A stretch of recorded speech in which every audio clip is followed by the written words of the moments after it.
Hello વિદ્યાર્થી મિત્રો, આજે આપણે એસીટી સબ્જેક્ટની અંદર વાત કરીશું સિંગલ ક્વેશ્ચનની. ક્વેશ્ચન આપણે જોયું હતું, ક્વેશ્ચન કોને કહેવાય છે, ક્વેશ્ચનના કયા કયા પ્રકાર છે, ક્વેશ્ચન અને કોમ્પોનન્ટમાં શું ફરક છે, એ બધી જ માહિતી આપણે આગળના લેક્ચરમાં જોઈ હતી. બરાબર.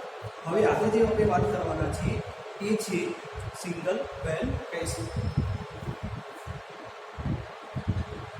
તો બોર્ડમાં જોઈ દેખાતી તમને જે ફિગર છે એને આપણે કહીશું સિંગલ વેલ ક્વેશ્ચન. બરાબર. અથવા તો એને શોર્ટમાં સિંગલ વેલ પણ કહેવામાં આવે છે. સાઈડમાં અમે એના પાર્ટ્સ લખેલા છે, એટલે કે કયા કયા ભાગને શું કહેવાય છે. તો શરૂઆત આપણે નીચેથી કરીશું કે બોટમ પ્લગ. બરાબર. બોટમ પ્લગ શું છે, એ જગ્યાએ શું હોય છે. અહીંયા આપણે કોન્ક્રીટિંગ વર્ક કરેલું હોય છે. બરાબર. પછી છે કટિંગ એડ્સ. તો કટિંગ એડ્સનો ઉપયોગ શું હોય છે, એની સાઇઝ શું હોય છે એ જોઈશું. પછી ક્રેપ, પછી સ્ટેનિંગ, ટોપ પ્લગ, પિયર એન્ડ વેલ કેપ. જે સાઈડમાં મેં તમને અહીંયા લખીને બતાવેલું છે. ક્લિયર. તો હવે સ્ટાર્ટ કરીશું આપણે સિંગલ વેલ્સ. તો એક દિવાલવાળું ક્વેશ્ચન આને કહેવામાં આવતું હોય છે. આવા ક્વેશ્ચન જ્યાં જેની ઊંડાઈ ઓછી હોય ત્યારે આપણે આ ક્વેશ્ચન ગ્રાઉન્ડની અંદર ઉતારવા પસંદ કરતા હોઈએ છીએ. કેટલી ઊંડાઈ આપણને સ્પેસિફિક કીધેલું નથી, પરંતુ ઓછી ઊંડાઈ માટે આ પ્રકારના ક્વેશ્ચનનો આપણે ઉપયોગ કરીશું. બરાબર. હવે આપણે વાત કરીશું એના પાર્ટ્સની. અલગ અલગ પાર્ટ્સ આપણે જોઈ રહ્યા છીએ. તો નંબર 1 છે કટિંગ એજ. બરાબર. જે આ પોર્શન તમને દેખાઈ રહ્યો છે એલ આકારનો, એને કહેવાશે કટિંગ એજ. કટિંગ એજ શાના માટે છે કે ગ્રાઉન્ડની અંદર જે પણ તમારું ક્વેશ્ચન છે એ ઇઝીલી એડ થઈ શકે. માની લો કે આપણે આ જે ટિમ્બરની પટ્ટી છે તો એને ગ્રાઉન્ડમાં એડ કરવી હોય તો વધારે સમય લાગશે, કે આને હું થોડી આપણે માર્કરની જેમ સાફ કરી અને એડ કરીશ તો વધારે સમય લાગશે. તો આપણને ખબર છે કે જ્યારે એને આગળ 100 અથવા તો મીટર જેવો પોર્શન હશે તો ગ્રાઉન્ડની અંદર ઓછા સમયમાં એડ થઈ જશે, પરંતુ આ રીતની જે એને સરફેસ છે તો ગ્રાઉન્ડમાં એડ કરતા વાર લાગશે. તો ગ્રાઉન્ડમાં એડ થવા માટે કટિંગ એડ આપેલા હોય છે. બરાબર. કટિંગ એજની સાઇઝ શું છે તો 150 બાય 150 બાય 10 mm. બરાબર. અને સ્ટીલના બનેલા હોય છે 150 બાય 150 10 mm. બરાબર. શાના બનેલા હોય છે? સ્ટીલના બનેલા હોય છે. કટિંગ એજ શાના બનેલો હોય છે તો સ્ટીલનો આ પ્રકારનો એંગલ હોય છે જે 150 બાય 150 બાય 10 mm સાઇઝનો હોય છે. હવે ક્રબ આવશે. ક્રબ જે આપણે જોઈ રહ્યા છે બધી બાજુ. તો ક્રબ શાના માટે છે તો ક્રબ એ M20 ગ્રેડના કોન્ક્રીટમાંથી બનાવવામાં આવેલું હોય છે. તે કૂવાની દિવાલને ટેકો આપવા માટે ઉપયોગી બને છે અને તેના ઉપર લોડ પણ ટ્રાન્સફર થાય છે. કૂવાની જે દિવાલ છે તેની જે આપણી આ ઉપરની વોલ છે એને ટેકો આપવા અને લોડ વિતરણ કરવા માટે તેનો ઉપયોગ થતો હોય છે. બરાબર. પછી છે કે સ્ટેનિંગ. સ્ટેનિંગ ક્યાં છે? અહીંયા સ્ટેનિંગ તમને એ જોવા મળે છે. જે વર્ટિકલ પોર્શન તમે લોકો જોઈ રહ્યા છો એને કહેવાશે સ્ટેનિંગ. તો સ્ટેનિંગ જે છે એ સામાન્ય રીતે આરસીસીમાંથી બનાવવામાં આવેલું હોય છે અને કૂવાની જ્યારે આપણે ગ્રાઉન્ડમાં એડ કરીશું એટલે કે જમીનમાં ઉતારતી વખતે તે કોફર ડેમ તરીકે કામ કરે છે. ઉપરાંત તેની ઉપર આવતા પિયર્સનો લોડ પણ ટ્રાન્સફર કરે છે. બરોબર. સ્ટેનિંગ શું છે? વન ટાઈપ ઓફ તમારો કોફર ડેમ જેવું કામ કરશે. કોફર ડેમ શું કરતો હતો કે માની લઈએ કે આપણે કોઈ જગ્યાએ બાંધકામ કરવું છે, કોઈ પણ જગ્યાએ બાંધકામ કરવું છે, આજુબાજુની સરફેસ ઉપર પાણી છે તો શું કરીશું? આજુબાજુના પોર્શનમાં એક બાઉન્ડ્રી બનશે અને વચ્ચેના ભાગે આપણે વર્ક કરવાનો થશે. આજુબાજુની જે સરફેસ છે એને પ્રોટેક્શન આપશે, ચાહે પાણી હોય કે પછી કોઈ પણ મટીરિયલ હોય. બને ત્યાં સુધી આપણે વોટરની અંદર વર્ક કરતા હોઈએ છીએ, એ માટે કોફર ડેમ વાપરીએ છીએ. અંદરની સરફેસ અને બહારની સરફેસને અલગ કરી શકાય એ માટે કોફર ડેમનો ઉપયોગ કરતા હતા. એ જ રીતે સ્ટેનિંગનો ઉપયોગ પણ આપણે શાના માટે કરીએ છીએ? ગ્રાઉન્ડની અંદર કરીશું એ વખતે અંદરનો પોર્શન અને બહારનો પોર્શન અલગ પડી જશે. બરાબર. એ વસ્તુ અહીંયા કીધેલી છે. હવે કૂવાનો જે વ્યાસ હોય છે એટલે કે વેલનો જે વ્યાસ હોય છે અને એની જાડાઈ કેટલી હોવી જોઈએ? જો આપણું કૂવાનો વ્યાસ છે 3 મીટર હોય તો એની જાડાઈ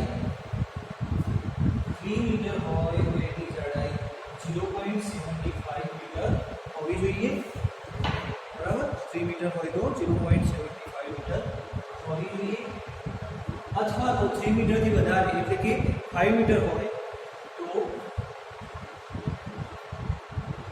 1.20 મીટર હોવી જોઈએ, બરાબર, એની જાડાઈ.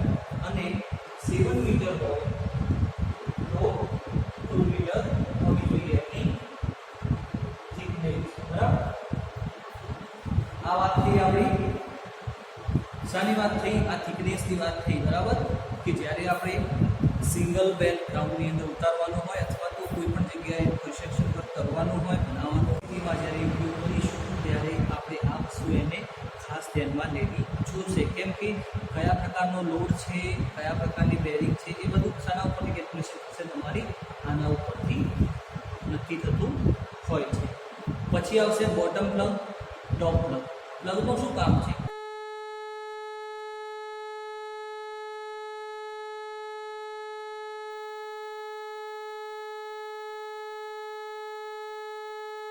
નીચેનું જે પ્રેશર હોય છે એ રોકવા માટે તો આનો ઉપયોગ કરવામાં આવે છે. ટોપ પ્લગનો શું ઉપયોગ છે? કે આ અંદરનો ભાગ છે એને બંધ થઈ જાય એ માટે વચ્ચે આપણે ગ્રાઉન્ડ છે, અંદર ગ્રેવલ અથવા તો સેન્ડ કોઈ પણ મટીરિયલ ભરી અને પછી અહીંથી બંધ કરી નાખીશું.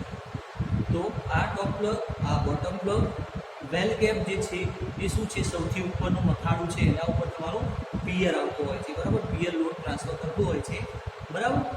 અને વચ્ચેના ભાગે આપણે સેન્ડ ફિલિંગ કરવામાં આવતી હોય છે. સેન્ડ ફિલિંગ શા માટે કરવામાં આવે છે? કે આજુબાજુનો જે ભાગ છે એ તો આપણને સ્ટેન્ડ પર છે, પણ વચ્ચેનો ભાગ જે છે એ પોલો છે. તો પોલો હોવાથી શું થશે? વચ્ચે તમારો લોડ આવશે તો એ લોડ રોકવા માટે આપણે વચ્ચે સેન્ડ અથવા તો ગ્રેવલ ભરી દઈશું. આ થઈ આપણી બેઝિક ઇન્ફોર્મેશન સિંગલ વેલ માટે. હવે આપણે એને પ્રોપર મેથડથી સમજીશું. ક્લિયર?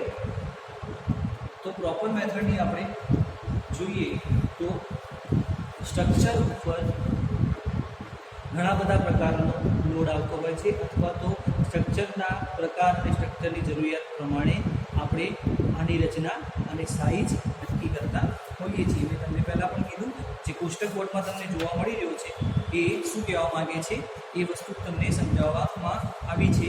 ક્લિયર? કે 3 મીટરે 0.75, 5 મીટરે 1.20 મીટર, 7 મીટરે 2 મીટર. ક્લિયર? આ વસ્તુ તમને સમજાવવામાં આવી છે. હવે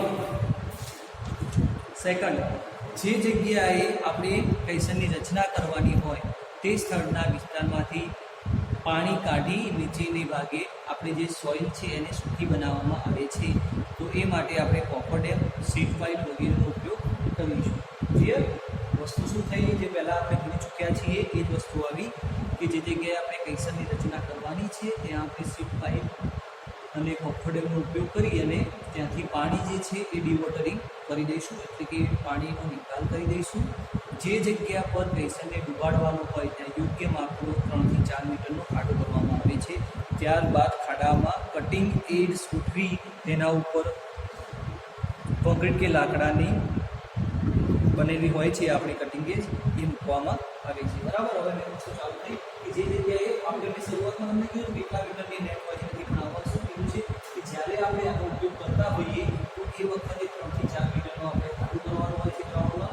સાથે સાથે નીચેના ભાગે આપણે કટિંગ એડ્સ મૂકીશું, પછી એના ઉપર આપણો શું થશે? કૈસર મૂકવામાં આવે છે. કટિંગ એજ શાના માટે? તો ગ્રાઉન્ડની અંદર ઝડપથી એડ થાય એ માટે. અને બીજી વસ્તુ કે એની સાઇઝ શું હોય છે? તો સાઇઝ મેં બોર્ડમાં લખેલી જ છે, 150 બાય 150 બાય 10 mm. ક્લિયર? હવે થોડા આગળ જઈશું. એટલે કે કરકનદારની ઉપર થોડી ઊંડાઈ સુધી ચણતરકામ કરવામાં આવે છે, જેને આપણે ક્રેપ તરીકે ઓળખીએ છીએ. આરસીસી કૈસર અને કરકનદાર ઉપર એન્ફોર્સમેન્ટ ગોઠવી અને એને પર શટરિંગ કરવામાં આવે છે. ત્યારબાદ થોડી ઊંડાઈ માટે કોન્ક્રીટ ભરવામાં આવે છે અને ભરેલું કોન્ક્રીટ મજબૂતાઈ પકડે પછી એને ડૂબાડવામાં આવે છે. ક્લિયર? ત્યાં સુધી આપણે નહીં ડૂબાડવી કે ત્યાં સુધી મજબૂત નહીં થાય. કટિંગ એજ, એના ઉપર થોડું ચણતરકામ, પછી એના ઉપર કોન્ક્રીટિંગ વર્ક કરવામાં આવે, સેટરિંગ, બધું આપણે જે જાણીએ છીએ. પછી એને જ્યાં સુધી મજબૂતાઈ નહીં મળે, સુકાઈ ના જાય, આપણું ક્યોરિંગ ના થઈ જાય ત્યાં સુધી એને ગ્રાઉન્ડની અંદર અથવા તો પાણી જે જગ્યાએ રિક્વાયરમેન્ટ છે ત્યાં આપણે એને ઉપયોગ નહીં કરીએ અથવા તો પાણીમાં નહીં ડુબાડીએ. કૈસનની અંદરની જમીનમાંથી માટી દૂર કરી કૈસન પોતાનું વજનના કારણે ગ્રાઉન્ડમાં અંદર ઉતરતો જાય છે. તેમ તેમ કૈસનની દિવાલનું કોન્ક્રીટિંગ થતું જાય છે. પહેલાંના કોન્ક્રીટ ઉપર નવું કોન્ક્રીટ ભરવામાં આવે છે અને એ રીતે આપણું આ રીતે કામ થતું હોય છે. હવે આ એક વસ્તુ જે છે તમારી માટે મૂકી રહેશે, ઘણા લોકો જાણતા હશે. વેલ, જે લોકો ગામડામાં કોઈ જગ્યાએ ગયા હોય ત્યાં આપણે કુવા જોયેલા હોય છે, વેલ જોયેલા હોય છે. એ વેલ અને આ વેલમાં થોડો ફરક છે. એ વેલ શાના માટે હોય છે? પાણી ઉપયોગમાં લેવા માટે, પાણીનો ઉપયોગ કરવા માટે. તો આ જે વેલ હોય છે ગામડાની અંદર આપણે કોઈ જગ્યાએ દરેક જગ્યાએ વેલ તો આપણે જોયા છે. બોરવેલ અને આ જે આ પ્રકારના વેલ શું હોય છે? પાણીની અંદર જે અંદર ગ્રાઉન્ડમાં જે પાણી છે તેને આપણે બહાર લાવવા માટે આપણે આ વેલનો ઉપયોગ કરતા હતા. હવે વેલને શું છે? ગ્રાઉન્ડમાં તમે માની લઈએ કે અહીંથી આપણે સ્ટાર્ટ કર્યું છે કામ, બરાબર? અહીંથી સ્ટાર્ટ કર્યું ગ્રાઉન્ડની અંદર એડ કરવાનું, તો એ માટે નીચે કટિંગ પેજ મૂકવામાં આવે. એટલે કે ધારવાળી વસ્તુ જેને આપણે હવે કટિંગ એડ કહીએ છીએ, પહેલાં એને ધારવાળી વસ્તુ અથવા લોખંડની પ્લેટ કહેતા હતા, જે આપણે આપણી કરતા જોઈ રહ્યા છીએ. નીચેના ભાગે એ રીતે પ્લેટ મૂકવામાં આવતી, પછી એના ઉપર આ રીતે ફરમાન વર્ક એટલે આપણે જે શું કહીએ છીએ ભરાટ કામ કહીએ છીએ એ કરવામાં આવતું હતું. તો માની લો કે આપણે અહીં અમુક હાઈટ સુધી ભરાટ કામ કરી દીધું છે, પછી અંદરથી શું કરવામાં આવે છે? અંદરની જે પણ માટી હશે એને એક્સકેવેશન કરવામાં આવે છે. એક્સકેવેશન કરવાથી શું થશે કે આનો જે પોતાનો લોડ છે એના કારણે ધીમે ધીમે ગ્રાઉન્ડની અંદર એડ થશે. કઈ રીતે? તો આપણે માની કે એક્સકેવેશન થઈ ગયું, આપણો ગ્રાઉન્ડ લેવલ હતું, તો ધીમે ધીમે આપણે એક્સકેવેશન કરીશું તો આપણે અહીં સુધી પહોંચી ગયા. આ છે આપણું ગ્રાઉન્ડ લેવલ, બરાબર? અંદર જે રીતે આપણે એક્સકેવેશન કરીશું તેમ તેમ આ ગ્રાઉન્ડની અંદર એડ થશે. હવે અમુક હાઈટ એટલે માની લો કે એક સાઈડ સુધી આપણું ગ્રાઉન્ડની અંદર ઉતરી ગયું છે, બરાબર? હવે આપણે વધારે હાઈટની રિક્વાયરમેન્ટ છે તો શું કરીશું? ફરીથી આના ઉપર આપણે કન્ટિન્યુઅસ કરવાનું જે કામ હોય કન્ટિન્યુ કામ છે એ કરીશું અને પછી એની લેન્થ વધારીશું. આ વાતથી આપણે વેલને જે પાણી પીવા માટે આપણે ઉપયોગમાં લેતા હતા, બરાબર? હવે આ વેલના આપણે પાણી સેવન છે, આ વેલ તરફ જઈશું. તો આ વેલની અંદર શું છે? એક વસ્તુ છે કે જ્યારે આપણે આના ઉપર કામ કરવાનું હશે તો એ વખતે ગ્રાઉન્ડ લેવલ ઉપર એને રાખીશું, પછી અંદરથી એનું એક્સકેવેશન કરતા જઈશું. એટલે એના વજનના કારણે આ ઉપરનો ભાગ તમારો નહીં હોય, આ ભાગ નહીં હોય, ક્લિયર નહીં હોય, આ ભાગ તમને જોવા મળશે. તો વજનના કારણે ધીમે ધીમે ગ્રાઉન્ડમાં એડ થશે. અમુક હાઈટ એટલે કે અમુક ડેપ્થ સુધી ગ્રાઉન્ડની અંદર એડ કર્યા પછી આપણી જરૂરિયાત પ્રમાણે એને ઉપર વેલકેમ અને ક્લિયર મૂકવામાં આવે છે. અધરવાઇઝ જો તમારે વધારે ઊંડાઈની રિક્વાયરમેન્ટ હોય તો તમે શું કરશો? આની ઉપર એક્સટેન્શન લગાવી અને એની લેન્થમાં વધારો કરશો. આ વસ્તુ રીત છે આપણે કૈસનની અંદર. પછી આપણે આગળ વાત કરીએ તો કૈસનની દિવાલ અને માટી વચ્ચે ઘર્ષણના કારણે શું થાય છે કે જમીનમાં ઉતારવામાં થોડી આપણને પ્રોબ્લેમ થાય છે, કેમ કે ફ્રિક્શનલ ફોર્સ લાગશે. કઈ જગ્યાએ? તો આ જગ્યાએ આપણને ફ્રિક્શનલ ફોર્સ જોવા મળશે, કેમ કે આજુબાજુ તો સોઇલ હશે, બરાબર? તો અહીંયા આપણી સોઇલ જે પણ મટીરિયલ હોય પણ અહીંયા ટૂંકમાં અહીંયા ફ્રિક્શનલ થશે ફોર્સ, તો એમાં ગ્રાઉન્ડમાં ઉતરવાની ઝડપ એની ઘટી જશે. ઘણી વાર શું થશે કે ફ્રિક્શનના એટલું બધું વધી જતું હોય છે કે કૈસનને શું કરવામાં આવે છે? માટી અંદરથી કાઢીથી વખતે કૈસન તૂટી પણ જતું હોય છે. તો એ વખતે આપણે શું કરવામાં આવે છે કે કૈસન ફરીથી બનાવીને ગ્રાઉન્ડની અંદર મૂકવામાં આવે છે, અથવા તો એના ઉપર વજન ભરેલી બોરી કૈસન છે એના ઉપર આપણે સ્ટીલની પ્લેટ મૂકીશું અને એના ઉપર આપણે વજન ભરેલી બોરી એટલે ઉપર વજન આપીશું એટલે વજનના કારણે ધીમે ધીમે ગ્રાઉન્ડની અંદર એડ થશે, બરાબર? આપણે જ્યારે ગ્રાઉન્ડની અંદર એડ આપણો ના થતો હોય કૈસન. ક્લિયર? કેટલીક જરૂરી ઊંડાઈ સુધી જમીનમાં ઉતરી જાય પછી તેના તળિયે 1.5 મીટરથી 4.5 મીટર જાડું કોન્ક્રીટિંગ કરવામાં આવે છે, બરાબર? આ પૂરી છે અહીંયા આપણી પાસે પહેલાંનું તો કેટલું કરવામાં આવે છે? તો 1.5 મીટર જેટલું આપણે શું કરીશું? કોન્ક્રીટિંગ વર્ક કરીએ છીએ. 1.5 up to 4.5 metre concreting work કરીશું આની અંદર. હવે તળિયું બંધ થઈ ગયા પછી શું થશે? નીચેનો ભાગ બંધ થઈ ગયો, આજુબાજુ તો વોલ હતી, ઉપરનો ભાગ આપણો ખુલ્લો રહેશે. હવે તેમાં શું કરવામાં આવે છે કે જો કોઈ જગ્યાએ પાણી હોય તો પમ્પિંગ દ્વારા એને રિમૂવ કરવામાં આવે છે અને વચ્ચેના ભાગે આપણે રેતી અથવા તો કોન્ક્રીટ ભરી અને ઉપરના ભાગે આપણે વેલ કેપ બનાવીશું. વેલ કેપ શાની હશે? તમારી જે મેં તમને પહેલાં પણ કીધું હતું, સ્ટ્રેનર જે હશે એટલે કે આપણે ભરાણકામ કરેલું હશે, કોન્ક્રીટિંગ બોર્ડ કરેલું હશે એની જ હશે અને એના ઉપર આપણો પિયર આવશે. પિયર એટલે તમે લોકો જાણો જ છો. ક્લિયર? તો આ વાત થઈ આપણી શાની કરી કે સિંગલ વેલ. બરાબર. હવે માની લો કે આવા ઘણા બધા વેલ્સ હોય, જેવી રીતે કે તમને હવે બતાવું કે આ સિંગલ છે, આ છે આપણું એલિવેશન. હવે પ્લાનની અંદર વાત કરીએ તો સિંગલ જે છે એ આપણે 2 3 4 5 6 7 8 આ રીતે અલગ ઘણા બધા 2 3 4 5 7 8 9 10 11 12 13 આ રીતે ઘણા બધા ક્વેશ્ચન જોડે કામ કરીશું તો એને શું કહેવાશે?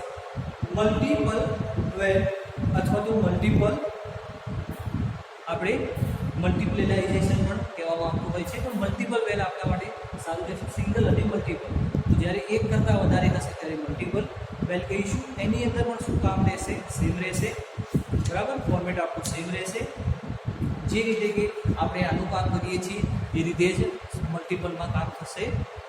પરંતુ એની અંદર આપણે જોઈએ તો આપણી પાસે થોડા એડવાન્ટેજીસ અને ડિસએડવાન્ટેજીસ મળેલ છે. તો એડવાન્ટેજીસ શું છે કે વધુ જે કામ ડિવોટરિંગની પર થતું હોવાથી ખર્ચ ઘટે છે.